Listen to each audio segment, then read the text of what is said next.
Hello everybody! Today's optional online discussion, we're pretty excited. We don't have any reflection questions this week, so we got to kind of build a set of questions that we thought might be interesting to help people to think about their readings. And as we explained on the thing, it's a holiday week and we didn't really want people to have to write a big reflection, and so we tried to make it a lighter week.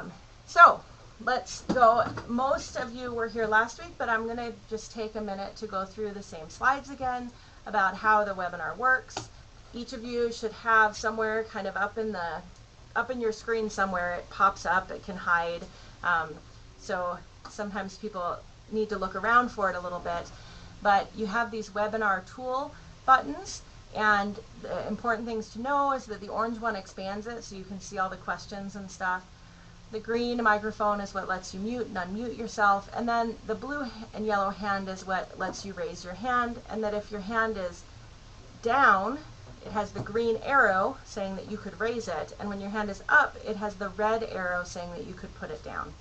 So that is kind of how the webinar tools work. When you expand your toolbar, you can ask questions, and the questions have a color coding. If they're gray, that means that nobody responded to it. If it's green, that means somebody responded and everybody can see the response. But you'll notice that nobody knows whose question it was. They just see a response that somebody asked a question and that we responded. And if it's red, then that means that only you can see the response that we've given. We're not going to have any polls today. Curtis, who runs the MDPLN, and sets up the webinars for us, he was able to log us on, but he is on vacation and he's the one who has to put the polls in, and he was not able to do that since he was logging on from the road to get us set up.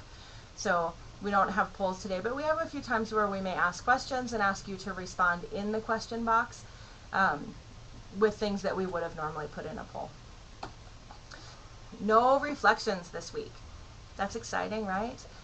Instead of the reflection, we have this activity called Name the Standards. And we picked this activity because we thought, really of all the things that anybody could do to walk away and kind of go through the rest of the course and go through all of this thinking about how we do this in science would be to actually have some shortcuts to talk about the standards. So your activity for this week, instead of doing a reflection, is just to come up with some nicknames for the standards for reading and the standards for writing.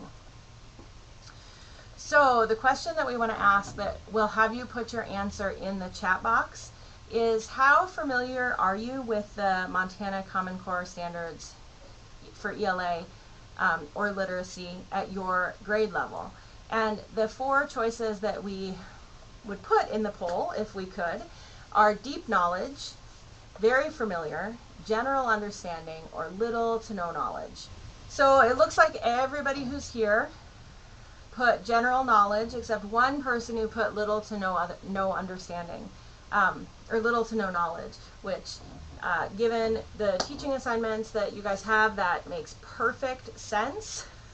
I have no question that the people who, that there are many of our participants in this course who maybe aren't here today, who are K-5 teachers, who have been posting about the ELA standards, that we have some people for whom they really do have deep knowledge of those standards and they're taking this course to learn more about how they would work for science.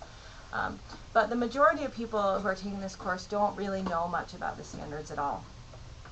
So hopefully you have had an opportunity to look at the videos for this week. There's one video with Sarah going through and talking specifically about the progressions in the standards and how they kind of build up from K to 12 and where there are specific things for science.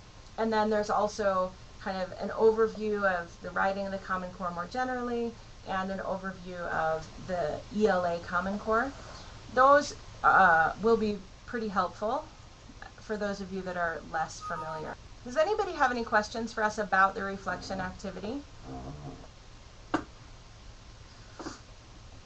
Unless somebody completed it in the last half hour, people haven't posted their responses yet. So I'm not going to ask anybody to kind of reflect on the process of doing it.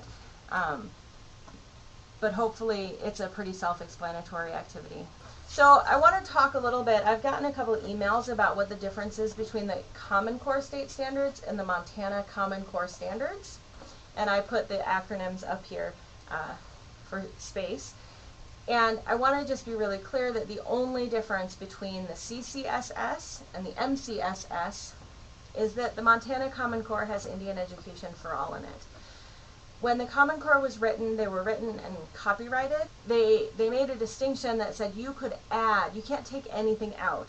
This copyrighted version of these standards, you have to take them as is. You can add up to 15%. And when you go to add up to 15%, they didn't really make any stipulations about what that would look like. And so some states went and added additional math content. I think Minnesota was the one that did that. They said this doesn't go far enough in math. We actually require more math than the Common Core does, so we want to add additional math in. And I think another state added some optional language for what advanced coursework would look like. Montana added Indian Education for All, which that's been kind of our practice, is that we have this constitutional amendment that says all students in Montana will learn about the kind of key principles about the Native people and things like that. There are 7 tribes, that each of the tribes is different and unique, understanding about reservations, understanding about sovereignty, all of those things, and that would be incorporated into all curriculum. So the way we do that is by adding it into standards, because as a local control state, the only way that we have to control integration into curriculum is to put it into our standards, because everybody should be aligned to standards. So I'm going to say I don't care which version of the document you use, as long as you understand that you should be integrating Indian Education for All when you teach. The reason I say that is that they're formatted differently, and some people really prefer the formatting of the original document and struggle with the coding and reformatting that was done when we posted it on our website. So that's why I gave you both of the links. So I don't know if anybody has any questions about that. That was something that I wanted to clarify because I had gotten the questions. If anybody has any questions, you can put them in the question box, and we can come back and address them.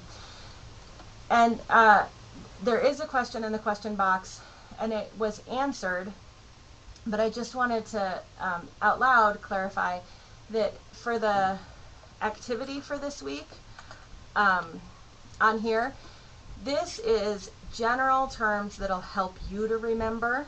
So for example, the first one at every grade level talks about using evidence, and so you might, depending on how that's framed at your grade level, it uses some different terms at each grade level, but generally the idea is that we read and use evidence. And so you might have some version of the term evidence as your answer for number 1 on the reading. But yeah, it's basically that if you could then have a shortcut to kind of prompt yourself to say, oh yeah, if I'm ever using evidence, I should check and see if I'm doing standard number 1. So it's whatever wording is going to help you most. Okay, the next one, in the design of the Common Core State Standards, they started in ELA with a description of what it means to be college and career ready for reading, writing, speaking and listening, and language conventions. They then worked backwards from that. So the question that we want to talk about and kind of have a group discussion about is, what is the importance of that? Why does that matter that they started with those college and career ready statements about what students should do to enter the workforce and worked them backwards, instead of what we might have done in the past by saying, well, this is what kindergartners could do, and work forwards? What are your thoughts about that? The one thing I think about is how it relates to if I'm have an ending goal in sight, and like if I'm saving up for a certain product or a trip or something, I have my ending goal in sight and then I work to save up. Where if I'm just saving for money, I could, for no reason, I don't really have those steps involved. So I think that starting at what the ending goal is really important, because otherwise we would have just added more and more and more goals and standards, and this really gave us a shorter amount of standards and how we can relate it to other topics. I agree, and I think that we can definitely look at elementary and see that there are a lot of things that elementary teachers do because they're teaching kids how to be in a classroom and how to be a part of a community. And some states have kind of included in their standards some of that language of kind of like using language conventions in terms of being polite in a classroom. And when you're looking at the Common Core and you're looking at kind of how you would include that, you know, you have a specific audience, you have that kind of stuff, but it keeps all of the focuses very much more directed towards a single goal, instead of allowing at different levels the addition of standards that are really about kind of the way that schools function at that grade. And I don't know our old ELA standards to know if Montana's standards were like that, but I know that in some states they had kind of had that go in, they had that kind of show up where there were additional goals that were more about the nature of schooling at that time period than about ELA or other subjects. For those of you who don't teach high school students, is it helpful to you to think about, as you're working with kids, to be thinking about what that end goal is? I mean, is that a useful thing, or is it more useful to actually focus on your grade level statement? This is Sandy again. As a fourth grade teacher, I like to see where the progression goes. So I like to see where they're supposed to be at. Mm-hmm. And then focusing just on fourth grade, but also knowing where they've been before and where they're going afterwards. Excellent. That actually leads us directly to the next slide that we have, which is how the anchor standards affect vertical teams in schools. So in Montana's kind of traditional standard structure, we had standard statements and then benchmark statements, and there was some attempt to have alignment across the benchmark statements. And I don't know, this may be a question that nobody who's on the call or on the webinar today has experience with, but are schools then making use of this design and really having teachers talk about that progression across grade levels of these different strands? So we had a poll about this, and the answers were yes, no, and I have no idea. Because we figure that, you know, some people would have no idea because you would be on a science team, not an ELA team. But does anybody know that their school has used the anchor standards for vertical alignment and vertical teams? Okay, so at least one school did it for sure for math, and in math it's actually less clear, because in math there are some pieces that don't continue all the way through, whereas in ELA it really goes all the way through. I would say that I would encourage people to ask that question. Especially, we had a lot of conversation last week about collaborating with English teachers, collaborating across schools. There were a lot of people who mentioned in their post last week that they've had, you know, trainings on 6 traits, or their school is using 6 traits, and they've been doing that together. It would be worth asking that question about, as we do this together, are we using those anchor standards and the vertical shifts to guide our thoughts? And the document that is available as a handout might be a good thing to use as you have that conversation, or at least a jumping off point. Sarah went through pretty carefully and looked at kind of how each one of those standards is changing across the grade levels. So that might be a useful tool. But I think that one of the most powerful things about the design of the Common Core is this vertical piece and these anchor standards, and I think that's something we really can benefit from. So I hope that schools use it. Okay, so here's a question that hopefully we can get a good conversation going on. Everybody should have something to say about this one. In the structure of the Common Core, for those of you who haven't watched the videos yet, there are a couple of strands. So there's the reading strand, and within the reading strand there are standards for literacy and standards for informational text at every grade level. And there's the writing strand, and within that there's things about voice and things about types of writing, and it addresses the three major kind of groupings of writing. And then there are speaking and listening standards for every grade 6 through 12, and there are language convention standards. For just 6 through 12, there are content area standards, and they are written specifically for social studies, science, and technical subjects. And the reading and the writing are combined in some places and actually separated out in others where there's a distinction between those subjects. But in that 612 document, they didn't include speaking and listening. So what do you think? Why would they not include speaking and listening as a specific set of standards in those 612 content area standards? And do you think that was the right choice? Do you think speaking and listening matters for science, social studies, and technical subjects? Hi, Chris. This is Heather. Can you hear me? Yep. Oh, good. I don't have an external microphone. Didn't know if it would come through. Good. I'm wondering if it wasn't included because there is so much content that gets the focus in science, though it seems like reading and writing, especially as we were delving into last week, is just as important for learning that content as in any other subject. But perhaps it's sort of the traditional view as science as, I guess, something that you just learn a lot of facts in, and you can do bubble tests with, and it's not as much of a process as other subjects traditionally are approached in a different light, I guess. Yeah. Do you think that speaking and listening is important for science, though? I think so, definitely. I think a lot, even in just the classroom, learning from the teachers, you've got to be able to listen well and put together what they're saying and then ask good questions in response.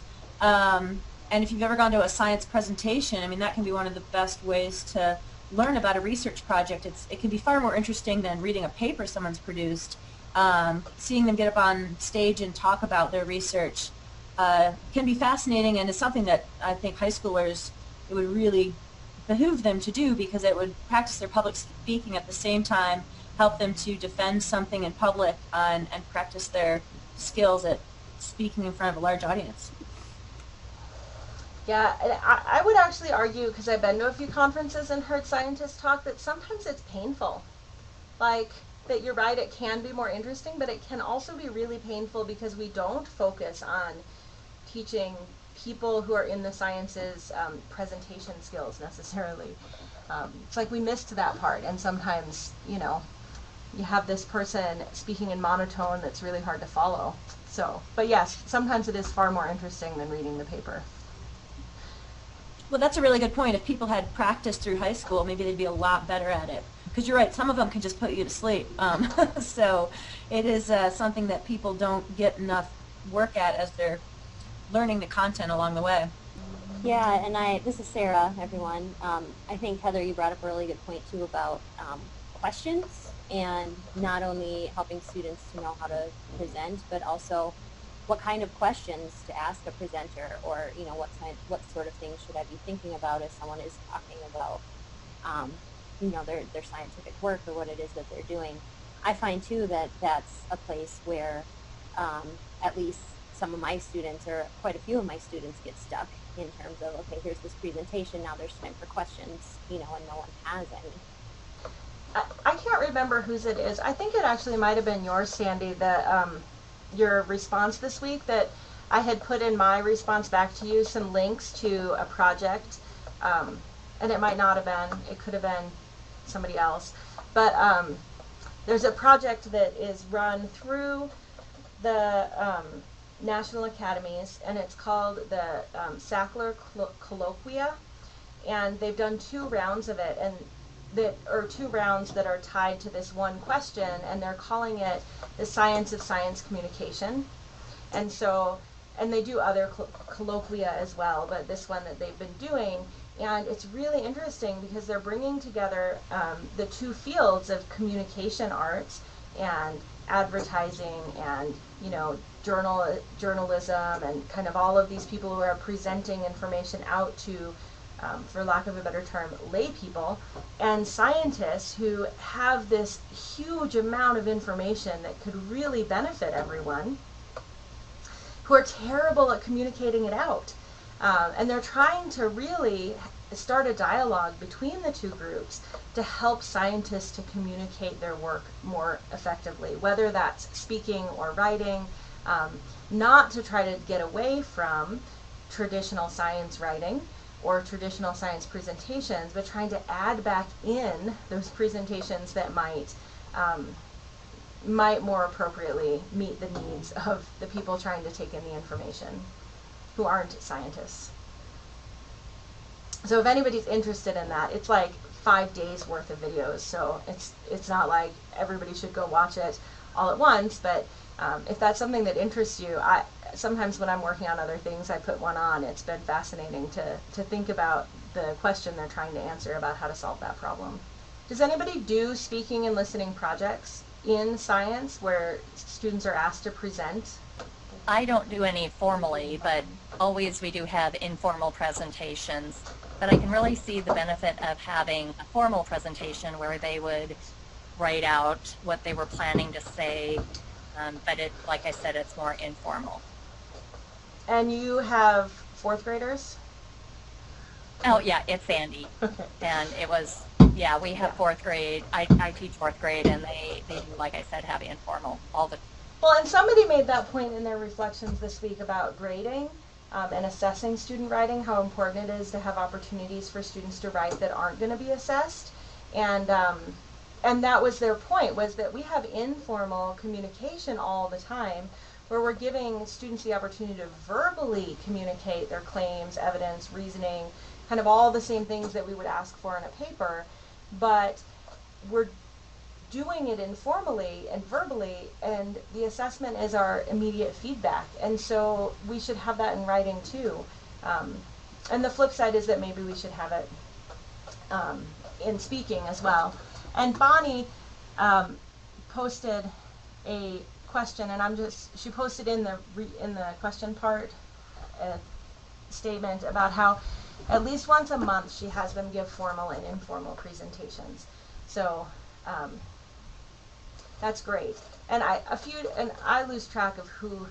There are many of you, and so there were a few people who talked about having students present their findings instead of just writing them. And ooh, I like that. Sandy says that her students rate themselves on how well they listen to their peer presentations. Maybe we should have students rate how well they listen to their teacher as well. Sorry, that was the high school teacher in me. One thing I want to say also about speaking and listening as an option,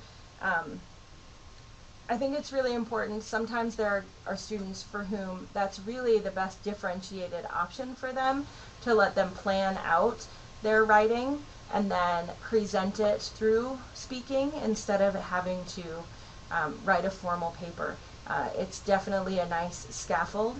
I know for myself, I learned a long time ago that I am a much better speaker than I am a writer. So when I need to write a paper, I actually record myself explaining it and then transcribe it and then edit it, and it comes out way better than if I just sit down and try to write. And so giving students opportunities to present and to speak helps them to identify their strengths in that way as well. So excellent. And Linda says she has her students give 2 formal, oral, and written reports each year, which is great. The other thing that I'll say, it's been a long time since I've been in the classroom, and so some of these projects I've learned a lot since I was last in the classroom.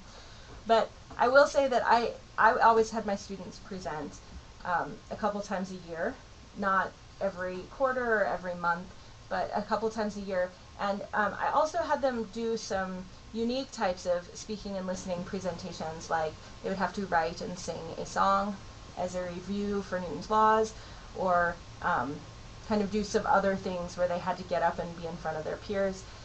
It wasn't a big formal, there was always one big formal presentation, but there were a lot of kind of still informal, but opportunities to verbally express themselves instead of turning something in. And I gotta say, it was the best grading that I ever had to do, because I didn't have to grade 160 pieces of paper. They were doing it in class, and I could assess it on the spot. So that's the other great thing about speaking and listening. Okay, so, and if anybody has something else they want to say about speaking and listening, we can come back. The reason that I put that in there, and I'm pretty passionate about the idea that I don't want 6 to 12, especially 6 to 12 teachers for whom they don't have that K-5 ELA focus. I just don't want 6 to 12 teachers to think that speaking and listening doesn't matter. I think that there's some valuable things in those standards, and that we shouldn't ignore them just because they weren't put into the literacy document. And then Bonnie, you don't need to apologize for not having a mic. I wouldn't have a mic either if they didn't make me have one so I could run webinars. Bonnie says she tries to have students provide an information sheet with their presentations to help other students study the information. And that way the students are teaching each other and increasing their own knowledge. And then they fill out forms on how well the other students present, ways for improvements, and things they learned from their peer. That's amazing. Bonnie, if you have a copy of like the kind of support materials for that, we put up in the resource sharing, we put up a rubric place. I think that even if it's not just a rubric, that if you're willing to put that in there, that would be a fantastic resource for other teachers to be able to use and modify to meet their own grade level. Because that's a great idea, to have them not just present, but make something written for their peers and give each other peer support. Okay, so the next slide that we have here is about the 3 shifts. And again, I'm just going to quickly overview them for those that may not have watched the video. For ELA, they initially identified 6 shifts that, and it's always important that when we talk about the shifts, we're talking about shifts in how the standards are different, and that those standards might have implications for difference in instruction. But we don't want to ever imply that people weren't doing those things before, because there were some teachers clearly who were doing great instruction that was reasonably aligned with the Common Core before the Common Core happened. So these are shifts in the standards, kind of in how they might point to some difference in instruction. They then took those 6 shifts and condensed them into 3 because that was more manageable. And so the 3 shifts are building knowledge through content-rich informational texts, spotlight on text complexity and academic vocabulary, and reading, writing, and speaking based on evidence from text. And so the question here is, as you think about those shifts, which of those integrate most seamlessly into science, and which one is more of a challenge to include into science? Well, I will say I think that what should be easiest for us as science teachers is reading, writing, and speaking based on evidence from text. And I always make the same joke when I talk about this, that, we had this shift in kind of in ELA, but in America in general, towards the importance of the individual and how we think and feel. And so we started to see a lot of questions in ELA curriculum about how a story makes you feel, or how a certain aspect of a story makes you feel, and that really strong relationship back to yourself without having to necessarily go to the text to prove or explain anything. I don't think we've ever done that in science. How does the water cycle make you feel? How does it make you feel that nuclear fusion involves this change in an atom? We didn't ever ask those questions. We've always asked people to explain, and we may not have been as good about going back and asking people to identify in the text where it was, but by definition we were asking them to explain based on evidence from somewhere. So I think that there's a really natural pairing for science with the reading, writing, and speaking based on evidence from text. I see that Sandy said the easiest is building knowledge through content-rich informational texts. I'm wondering if she would be willing to share a little bit more about that. Well, right now, just the amount of resources that are available for building knowledge and the content-rich texts are incredible for fourth grade level, in my opinion. But for me, the difficulty will be in the writing based on evidence. And that just goes to the point that I'm not as good at providing writing opportunities in science as I should be. But that's changing. I'm glad to hear that, even though I have no idea how much you did it, whether or not it needed to change, but I think that we all could do more than whatever we've done in the past. It's so important. And then it looks like Linda also, the reading, writing, and speaking goes really well, which I agree, those are really important. What do you guys think about text complexity? There were a few comments this week as far as, and last week, both week 1 and week 2, there were a few comments about this idea of identifying and working with complex texts. So sometimes when we talk about complex text, people talk about some measures of complexity like lexiles, and they talk about things like, well, there's a lot of debate about how we measure text complexity, and I know myself, this school where my children go, there was one year where my son's grade was determined based on his AR reading and his ability to be reading appropriate complex text. So often when I talk to science teachers, they kind of start to turn their ears off when we talk about text complexity and the idea of measuring a score or any of those things. So I mean, we could talk more about the appropriateness of that, but is that something that it feels like it will come naturally to as a science teacher, seeking out those complex texts for them to use and then supporting them as they read them, kind of like that primary source in physics video. I like this. I have to admit that I just Googled text complexity. I have to admit that I had to Google text complexity too when they asked me to start presenting on it. And then I watched the science teacher's eyes go googly when I did so. And then, Bonnie, I want to respond a little bit to your statement about how doing it formally, the reading and writing and speaking based on evidence, doing it formally, I agree that is hard. That we can do it informally all the time, but the minute we ask for it to be formal, it gets a little bit harder.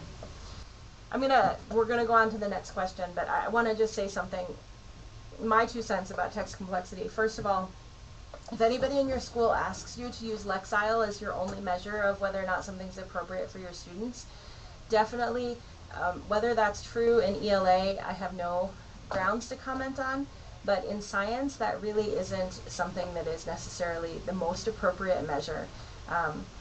We did some analysis, we did some Lexile analysis on reading passages that are science text, and we found that, because the way that Lexile is measured is the length of the sentence and the number of words and these kind of sentence structure and language structure features, you could put really hard content into something and it would get a really low Lexile score.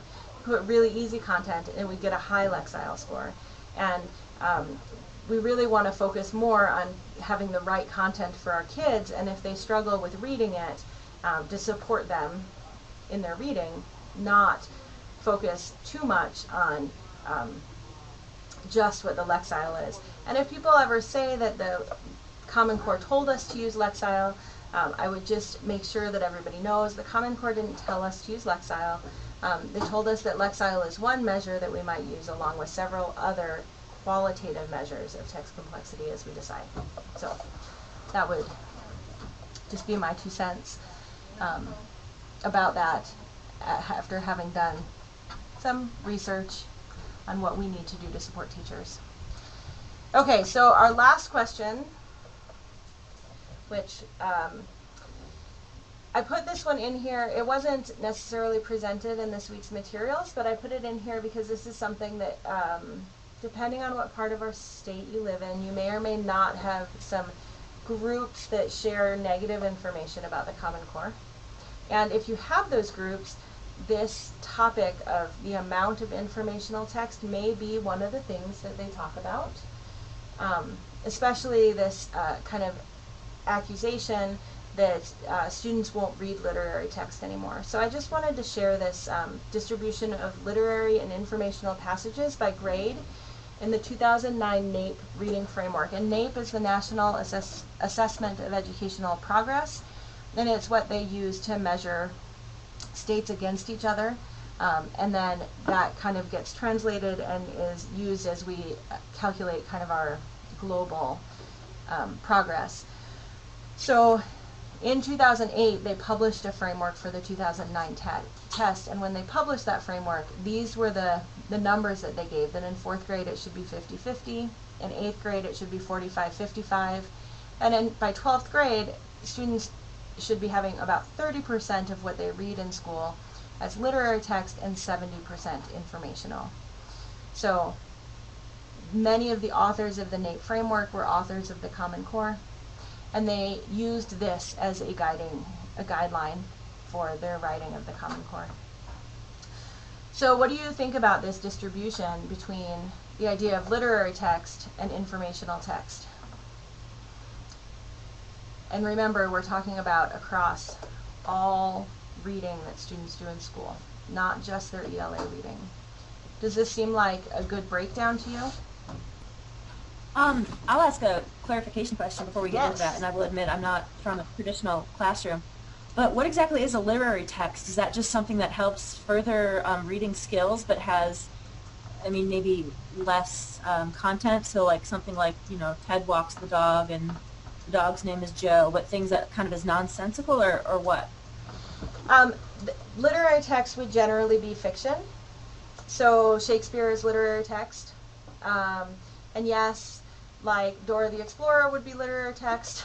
I mean, kind of anything that is falls into that fiction account. And so actually, I'm glad you asked that question, because the definition of what informational text is different in the Common Core than in a lot of other places. I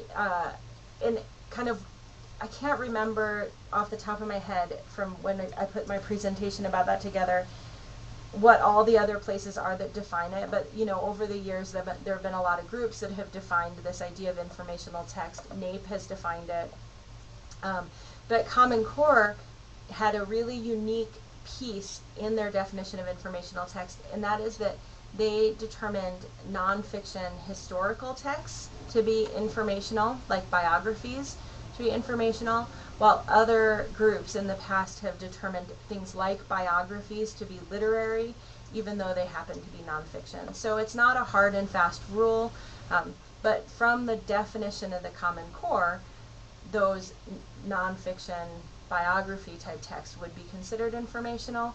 And it's interesting because NAEP, for example, considers nonfiction biographies to be literary, not informational. So it's interesting that the Common Core prints this same breakdown as NAEP, but then defines the two categories differently. But hopefully that answers the question about what literary and informational mean. And Sandy has a comment in here.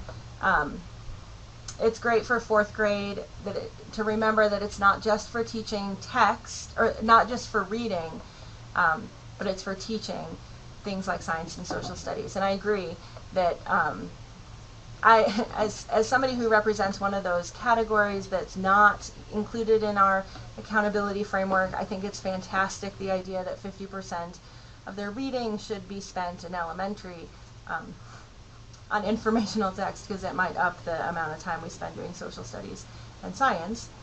And Linda, I don't know why they didn't raise it all the way up to 60% for grade 8. I don't know where they got, I don't know where the research behind their numbers were. But I agree that by grade 8, when you have departmentalized courses, it probably should be a little bit higher. And then, and actually Pam's comment reflects that it's reasonable, if you think about the percent of a student's day that you spend engaged with various content at each grade level, that you should be seeing about these percentages of their day spent on different types of content, or at least, you know, during instructional time. So yeah. Sandy, you have your hand up. Our reading series actually follows that. It has 50% literary and 50% informational, and it has really helped us to teach in the reading classroom how to read both types of texts, and the structure of texts have really helped all grades, and that's K through 6 in our reading series, Imagine It. Excellent. Imagine It. I'm not familiar with reading series, but I'm going to write that one down. The other thing that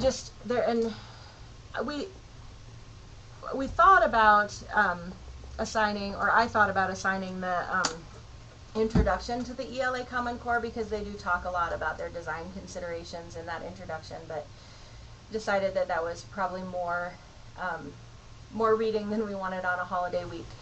But in the introduction, where they talk about why they put it all the way up to 70% for informational, is that once you get to college and career, the amount of literary reading you do drops significantly, and that when we see students struggling in college and career, it is because they don't have enough experience with the structure of informational text, and they don't know how to use the different structural pieces, the parts of it, and so they wanted to really emphasize that we need more experience with that.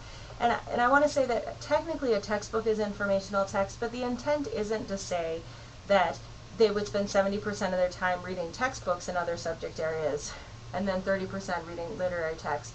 The intent is really to have students have that experience with the structure of true informational text they experience in the real world. And in fact, I was looking at the NAEP passages for 12th grade, and it's interesting, they have them reading things on the NAEP test like a lease agreement, which is a great example of a very real text that people would struggle with if they didn't have practice reading that. And so to think about reading newspaper articles and reading things written about science so that students have practice reading and interpreting and looking for bias and looking for author point of view and all of that, that becomes really important because they will have to deal with that in the real world. Well, I don't have any more slides, so if anybody has other questions that they would like to ask before we close up for the week, I'm just going to mention in passing that we have posted, we promised that the two big assignments, or the two other assignments besides reflection, one is big and one is not so big, would be posted this week, and they will be posted this week. One of them is posted already, and that's the resource sharing. The other one will be posted sometime in the next couple of days. We're just finishing up the rubric and stuff for part 2 to make sure that it makes sense. And then we'll post a little video on YouTube explaining the assignments, just 3 to 5 minute videos, so that at any point you can go back and review kind of what we had to say about the assignments, and we don't need to put everything in text because that would be a really dense assignment document. So watch for that. And if nobody has any other questions, I hope everybody has a fantastic Independence Day. My husband always corrects me when I say Happy 4th of July.